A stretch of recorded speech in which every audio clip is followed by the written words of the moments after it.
আরিফ ব্যর্থ হয়েছেন, কথা রাখেননি হকাররা। গ্রিন, ক্লিন ও স্মার্ট সিলেট গড়ার জন্য মেয়র আনোয়ারুজ্জামান চৌধুরীর নির্বাচনী প্রতিশ্রুতি ছিল। সেই প্রতিশ্রুতি বাস্তবায়নে মেয়র আনোয়ারুজ্জামান চৌধুরী কুল কিনারা পাচ্ছেন না। দেশের অর্থনৈতিক অবস্থার কারণে বাহিরি জেলা থেকে কাজের সন্ধানে অনেকেই সিলেটে এসে হকার হয়ে রাস্তায় ব্যবসা করছেন।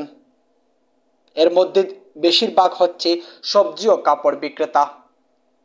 এই সবজি ও কাপড় বিক্রেতা রাজপথ, ফুটপাত ও রাস্তা দখল করে ব্যবসা করে যাচ্ছেন।